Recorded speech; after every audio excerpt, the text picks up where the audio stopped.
Hello दोस्तों, नमस्कार। आप सभी को जुमिस्ट्री सेंटर बाय मुकेश कोचिंग में आप सभी का स्वागत है। आज आप सभी मेरे साथ एक ऐसे सेशन में डिस्कस करने के लिए एकत्रित हुए हैं जिसे हम द्वितीय विश्व युद्ध के नाम से जानते हैं।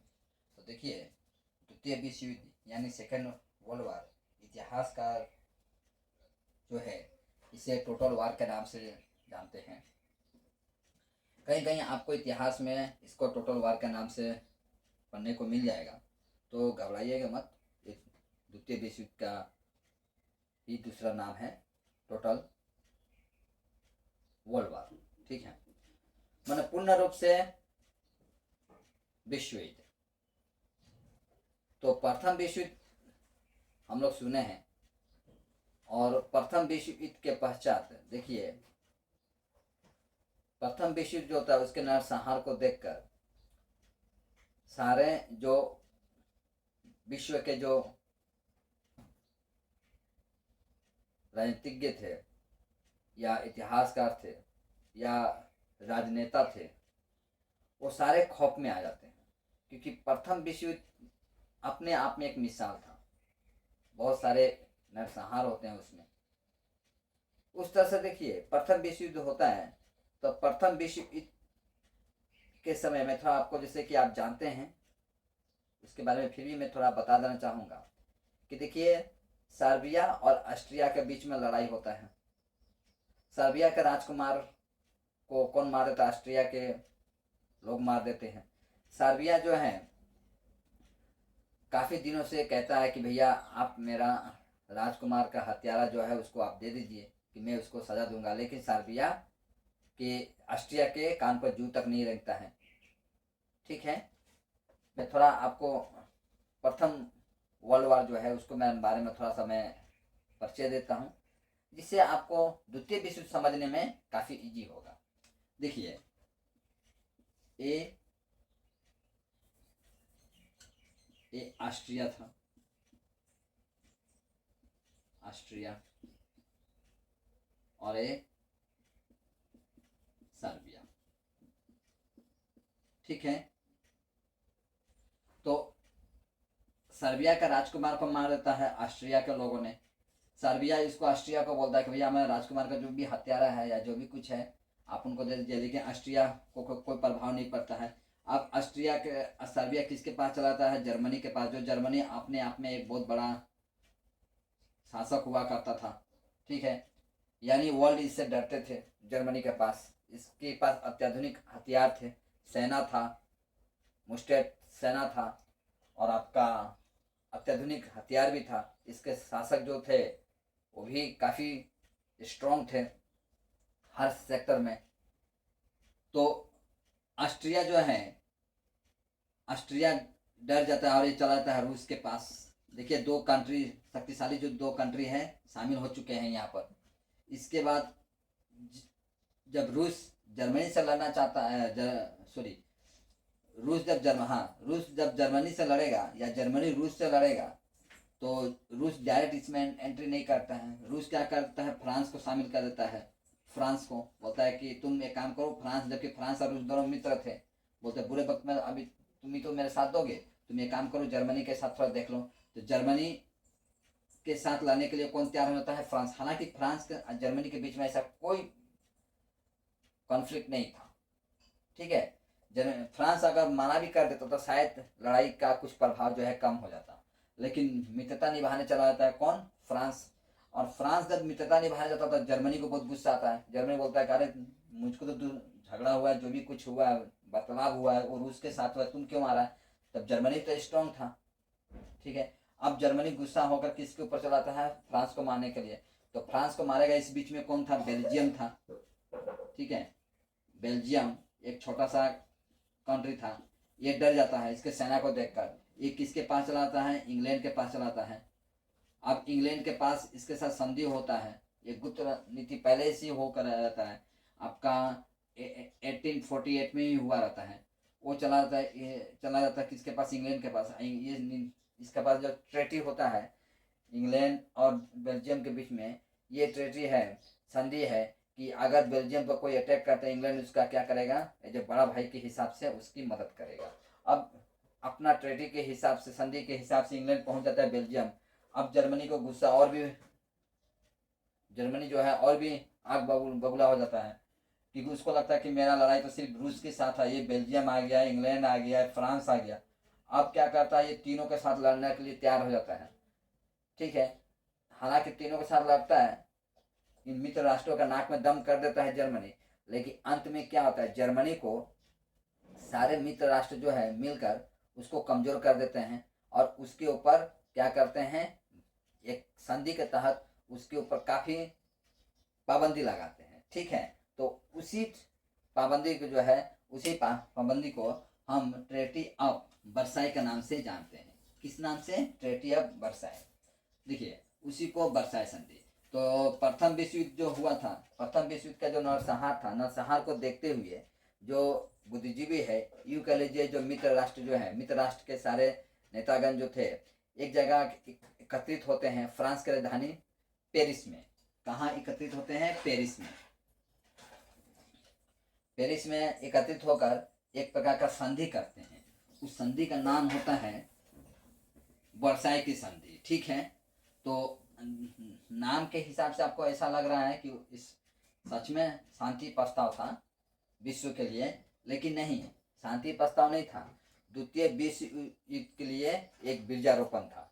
ठीक है, तो ये जो पेरिस जो है फ्रांस की राजधानी है, ये यहाँ पर सभी लोग एकत्रित होते हैं। फ्रांस तो जैसे कि मैं बताया आपको कि फ्रांस जर्मनी का विरोध में था। ठीक है, रूस के कहने पर। अब घटना यह होता है कि देखिए जो इस संधि में, यानी कह लीजिए कि अब कोई संधि करते हैं जो तो उसमें क्या होता है, निष्पक्ष रूप से शर्तें रखना चाहिए, लेकिन निष्पक्ष नहीं होता है। यहाँ पर जो शर्तें रखी जाती है वो निष्पक्ष नहीं है। क्यों नहीं है, क्योंकि सारे मित्र राष्ट्र क्या होते हैं, आपस में मिल जाते हैं और जर्मनी के ऊपर में ऐसे ऐसे पाबंदी लगाते हैं कि जो देश के नजरिए से वो उचित नहीं था। देखिए मैं देश के नजरिए से बोल रहा हूँ। ठीक है, अगर किसी देश को मान लीजिए, जैसे कि अमेरिका हमारे ऊपर भी पाबंदी लगा कर रखा था कभी कि हम लोग परमाणु परीक्षण नहीं कर पाएंगे, तो हम लोग परमाणु परीक्षण तो किए, जाहिर सी बात है। थोड़ी देर के लिए आप अपने आप को जर्मनी समझ लीजिए, मैंने भारत को जर्मनी समझ लीजिए, तो ऐसे ही कुछ कंडीशन जर्मनी के ऊपर लगाता है। ठीक है, हालांकि देखिए उस समय में जब ये द्वितीय विश्व युद्ध का बीजारोपण हो रहा था, उसी समय में एक और अंतर्राष्ट्रीय स्तर का संस्था का गठन हो चुका था, जिसको लीग ऑफ नेशन के नाम से हम लोग जानते हैं। क्या नाम से, लीग ऑफ नेशन, माने राष्ट्र संघ। ठीक है, लीग ऑफ नेशन यानी राष्ट्र संघ। राष्ट्र संघ का मूल उद्देश्य था कि विश्व में इस तरह से द्वितीय कुछ ऐसा नरसंहार ना हो, उसको रोकना ही द्वितीय ये जो है लीग ऑफ नेशन का क्या था, मूल उद्देश्यों में से एक था। लेकिन लीग ऑफ नेशन पूरी तरह से फेलर है। लीग ऑफ नेशन ऐसा कंट्रोल नहीं कर पाता है या ऐसा पाबंदी नहीं लगा पाता है जिससे द्वितीय विश्व युद्ध ना हो, बल्कि वर्साई का संधि ही द्वितीय विश्व युद्ध का बीजारोपण होता है। देखिए वर्साई संधि, अब एक्चुअली में वर्साई संधि में आपको बता चुका हूँ कि वर्साई संधि आखिर इतना कॉन्फ्लिक्ट क्यों होता है। देखिए क्यों ना हो, होना भी चाहिए। जर्मनी का नजर से देखिएगा तो सब कुछ सही कर रहा है। ठीक है, देखिए जर्मनी जो है, जो प्रथम विश्व युद्ध जो होता है, प्रथम विश्व युद्ध के पश्चात उसके ऊपर बहुत तरह का पाबंदी लगाई जाती है।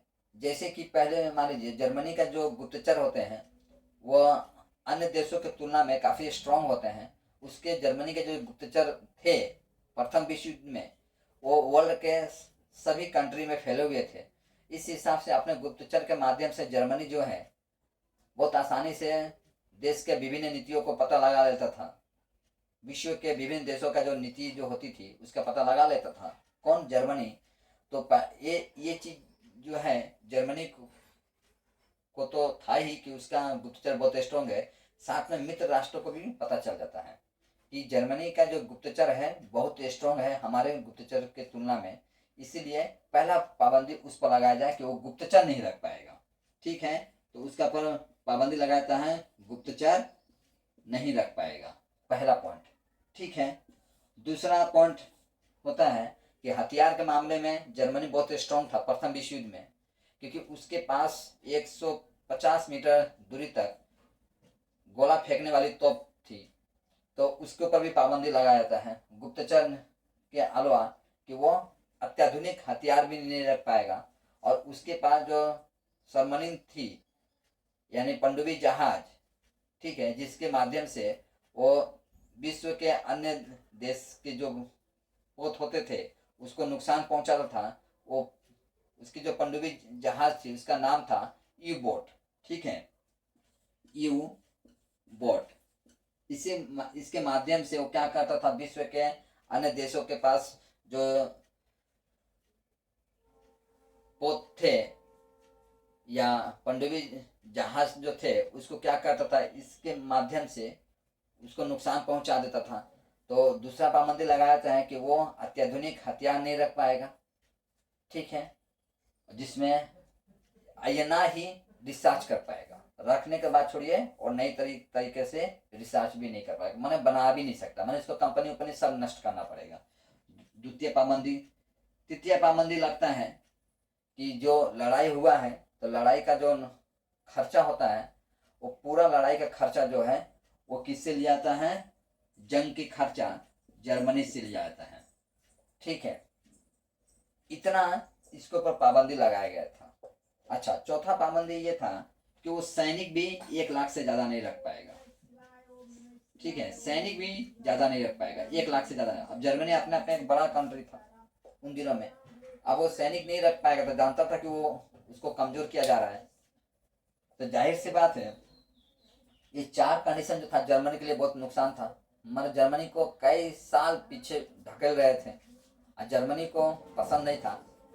तो ऐसे ही समय में देखिए, जर्मनी का एक साधारण सा सैनिक जो प्रथम विश्व युद्ध में घायल हो चुका था उसका नाम था हिटलर।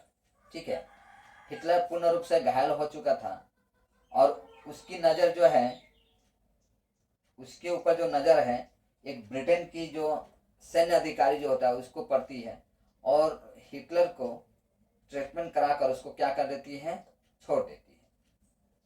वही हिटलर आपका द्वितीय विश्व युद्ध का जो कर्ता धर्ता बनता है। ठीक है, द्वितीय विश्व युद्ध कब से लड़ा गया था, 1939 से लेकर 1945 तक लड़ा गया था। तो आप याद करते चलिएगा, लीग ऑफ नेशन अब तक बन चुका है। प्रथम विश्व युद्ध जो है, प्रथम विश्व युद्ध के समय ही आपका लीग ऑफ नेशन का निर्माण हो चुका है ताकि द्वितीय विश्व युद्ध ना हो। दूसरा नंबर है ये सब वर्साई की संधि। तो वर्साई के संधि से क्या होता है, आपका द्वितीय विश्व युद्ध का बीजारोपण होता है। लेकिन इतिहासकारों का मानना है कि द्वितीय विश्व युद्ध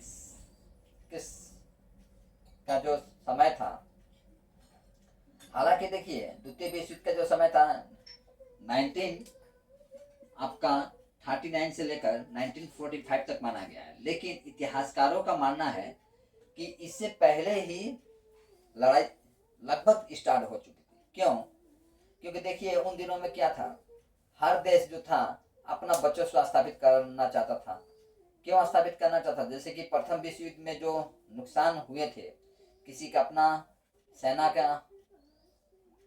का कमजोर पड़ जाना, किसी का अपना सीमा गंवा देना, कोई अपने देश अपने अर्थव्यवस्था खराब कर लेना, तो ये सारे जो कमियां जो थी उस कमियों को सुधारना चाहते थे। हालांकि सुधारने के लिए नैतिक दृष्टिकोण सही होना चाहिए, लेकिन जो मित्र राष्ट्र थे वो अपने नैतिक दृष्टि को क्या करते हैं, थोड़ा कमजोर कर लेते हैं, दूषित कर लेते हैं, जिसका परिणाम आपका द्वितीय विश्व युद्ध का कारण बनता है।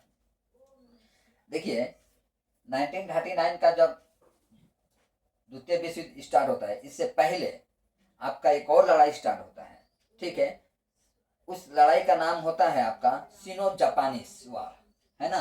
क्या नाम होता है आपका, सिनो जापानीज वार। ठीक है, जापानीज वार। इतिहासकारों का मानना है कि ये जो वार है ये भी द्वितीय विश्व युद्ध का कारणों में से एक था। क्यों? ये लड़ाई जो था आपका 1937 में हो चुका था। देखिए द्वितीय विश्व युद्ध 1939 में स्टार्ट होता है, लेकिन ये 1937 में हो चुका था। कैसे? जापान जो है क्या करता है, जो चाइना का कई अंचल होते हैं उस पर अपना अधिकार जमा लेता है। तो उन दिनों में जापान भी बहुत स्ट्रांग था अपने आप में, और आज का डेट में देखिए आज भी जापान स्ट्रांग है, कमजोर नहीं है। हथियार के मामले में जाकर देखिए जापान बहुत स्ट्रांग है। तो ये भी कारणों में से एक था। वर्षा के संधि तो था ही। अब देखिए जो हिटलर जो है वहां की जो सरकार जो थी, कहाँ की? जर्मनी की। जबकि हिटलर क्या था, प्रथम विश्व युद्ध में एक साधारण सा सैनिक था, वो घायल भी था। ब्रिटिश एक सैन्य अधिकारी जो है उसको ट्रीटमेंट कराकर छोड़ देते हैं।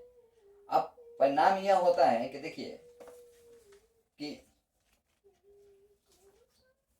ये जो हिटलर जो है मन ही मन अपना बदला लेने का, मतलब देश के प्रति जो उसका अन्य देशों के प्रति जो उग्र विचार था वो जन्म लेना स्टार्ट होता है।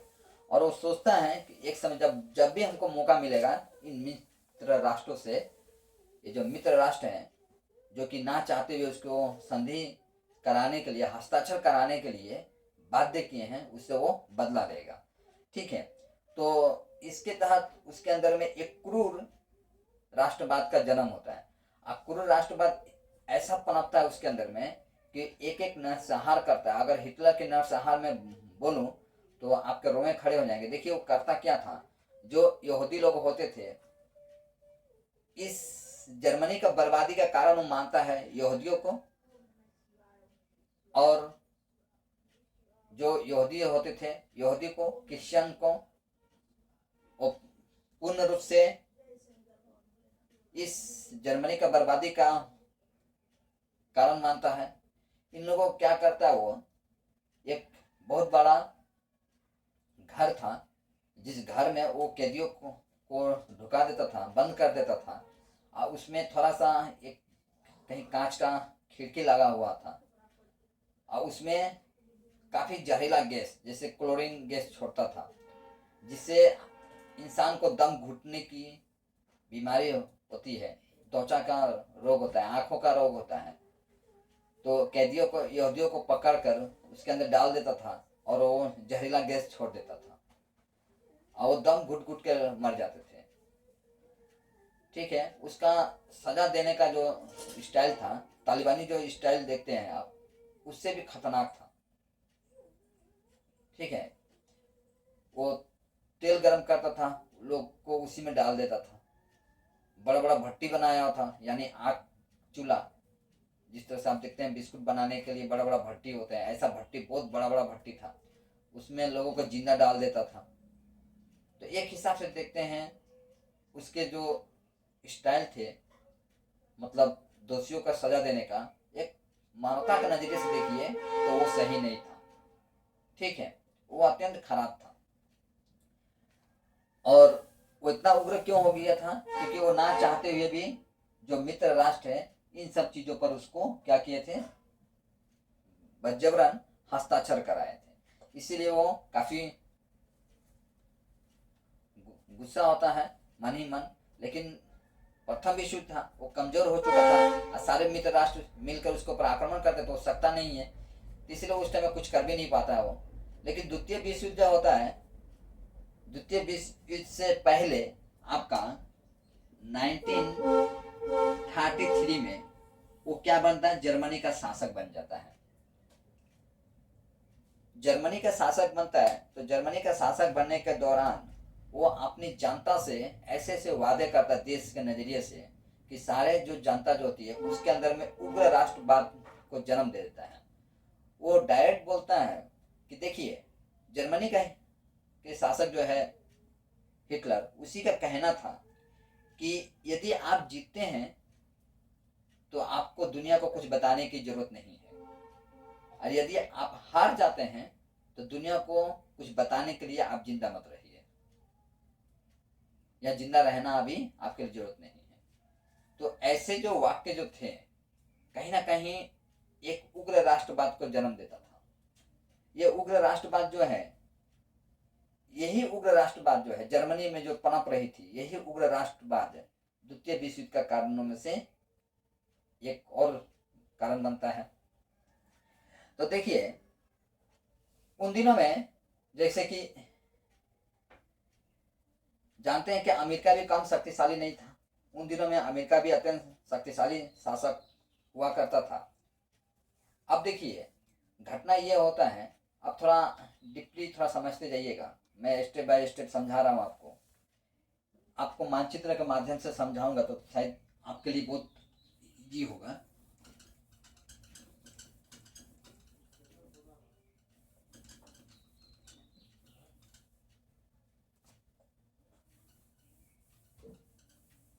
देखिए अब तक आप जान चुके हैं प्रथम विश्व युद्ध के में जैसे मैं थोड़ा सा परिचय दिया, तो इसमें से आप जान चुके हैं कि कौन जर्मनी के साथ था और कौन जर्मनी का साथ नहीं था। तो देखिए अब मान लीजिए इसको जर्मनी पकड़ लेके चलिए, ये जर्मनी, ठीक है, ये जर्मनी है, ठीक है। जर्मनी का ऊपर है नॉर्वे, जर्मनी के ऊपर कौन सा था? नॉर्वे, नॉर्वे, ठीक है, जर्मनी के ऊपर नॉर्वे था। अब जर्मनी क्या करता है, आपका पहला नंबर आपका पोलैंड पर अटैक करता है, ठीक है। पोलैंड कहाँ है? ये बीच में आपका एक नहर है, ठीक है, और यहां पर है पोलैंड, ये है पोलैंड, ठीक है। जर्मनी किसके ऊपर अटैक करता है? पोलैंड के ऊपर अटैक करता है। अब जर्मनी जो है अब वो अपना क्षेत्र को विस्तार कर रहा है। क्यों विस्तार कर रहा है? क्योंकि देखिए जो प्रथम विश्व युद्ध में जो था, प्रथम विश्व युद्ध में जर्मनी का बहुत सारे जो क्षेत्र थे वो क्षेत्र पर मित्र राष्ट्र अधिकार जमा रहते हैं, उसकी बहुत तरह का संपदा को भी हड़प लेते हैं। अब वो इन संपदाओं को पुनः प्राप्त करना चाहता है, अब उन क्षेत्रों को पुनः प्राप्त करना चाहता है, इसीलिए वो ऐसे ऐसे देशों के ऊपर में आक्रमण करता है और अपने जो उसके अधिकार के अंतर्गत आते थे वो उसे प्राप्त करने का प्रयास भी करता है। तो देखिए क्या होता है, जैसे कि पोलैंड के ऊपर में क्या करता है, वो अटैक करता है। पोलैंड के ऊपर अटैक करने के पश्चात तो उन दिनों में देखा जाता है कि जब हम पोलैंड के ऊपर अटैक कर रहे हैं तो कोई देश कुछ बोलते नहीं है जर्मनी को। अब जर्मनी का जो साहस जो है वो यहीं से बढ़ जाता है। इसके पश्चात तो क्या करता है, आपका फ्रांस के ऊपर अटैक करता है, ठीक है। फ्रांस फिर कहाँ है आपका? जर्मनी के साथ लगा है, ये है फ्रांस,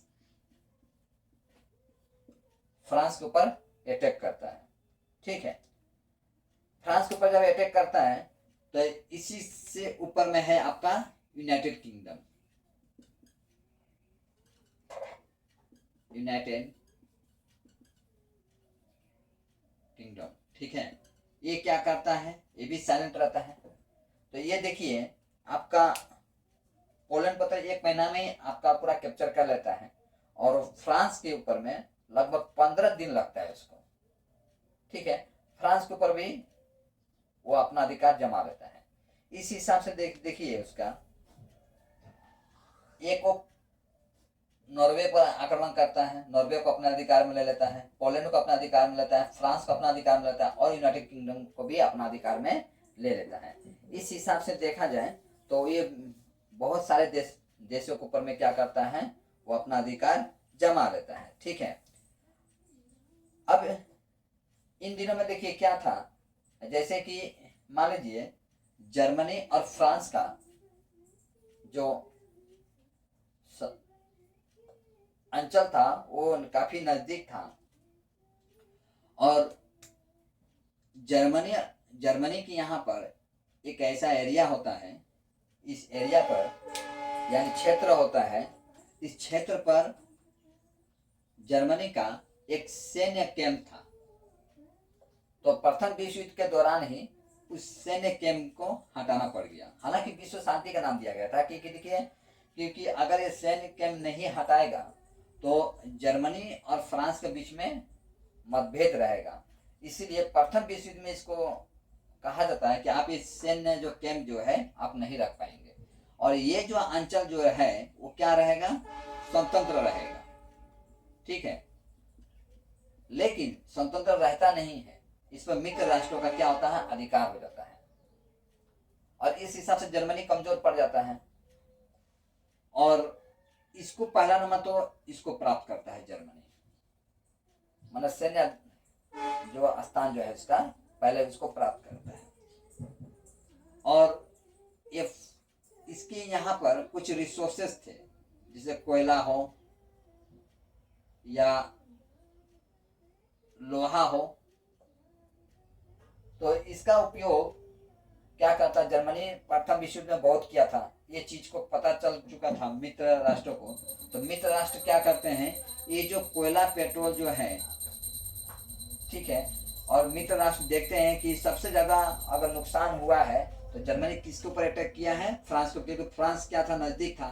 तो इसीलिए मित्र राष्ट्र जो है ये सब सारे क्या थे, मित्र राष्ट्र थे।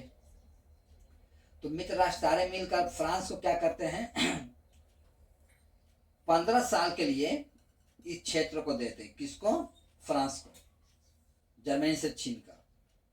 तो ये चीज जर्मनी को तो अच्छा नहीं लगेगा, जाहिर सी बात है। तो द्वितीय विश्व युद्ध में फ्रांस के कई क्षेत्रों पर जर्मनी अपना अधिकार जता लेता है। दूसरा नंबर देखा जाए तो अब जो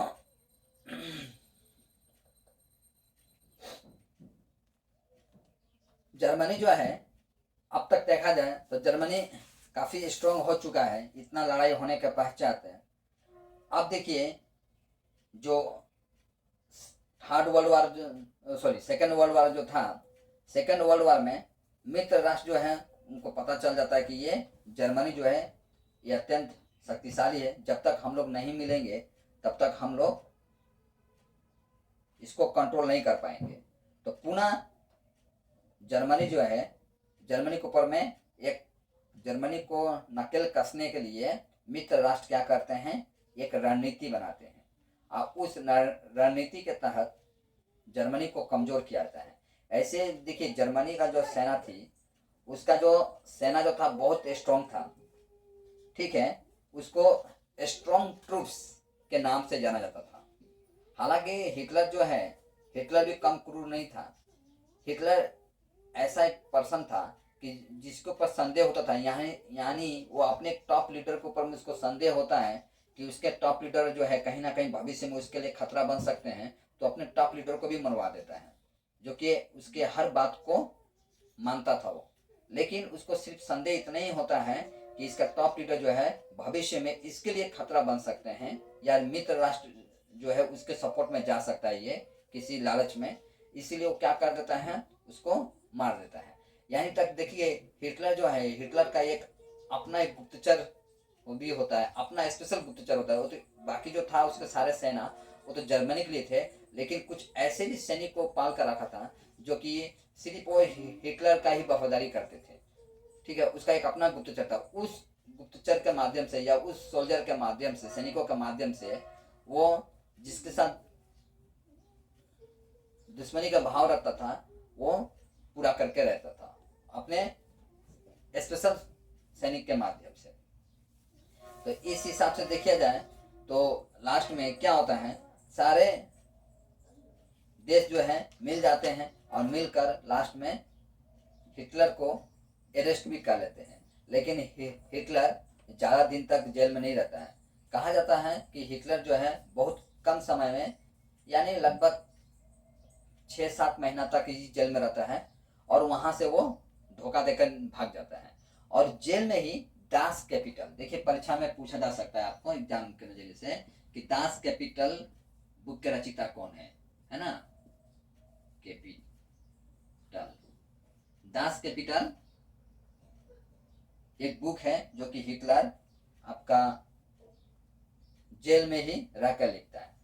और ये भी कहा जाता है कि देखिए हिटलर जो है वो नहीं चाहता था कि उसके मित्र राष्ट्र उस हिसाब से उसको सजा दे जिस हिसाब से कैदियों को सजा दिया जाता है, इसलिए वो आत्महत्या भी कर लेता है। ठीक है, तो इस हिसाब से आप देखें कि सेकेंड वर्ल्ड वॉर क्या था। मैं आशा करूंगा आपको सेकेंड वर्ल्ड वॉर जो है पूर्ण रूप से समझ में आया होगा। ठीक है, तो आज का क्लास मैं यहीं पर समाप्त करता हूँ। जय हिंद। और अब तक जो आप सब्सक्राइब नहीं किए होंगे तो आप सब्सक्राइब कर चुके होंगे। देखिए आपके सब्सक्राइब, लाइक और कमेंट से देखिए हमको तो कुछ मिलता नहीं है, लेकिन बात यह है कि हम मोटिवेट होते हैं कि आपके लाइक, सब्सक्राइब और कमेंट से हमको पता चलता है कि कितने लोग मेरा इस वीडियो को देख रहे हैं और क्या चाहते हैं हमसे, ये हम मोटिवेट होते हैं। इसलिए मैं आपको हर वीडियो में बोलता भी हूँ।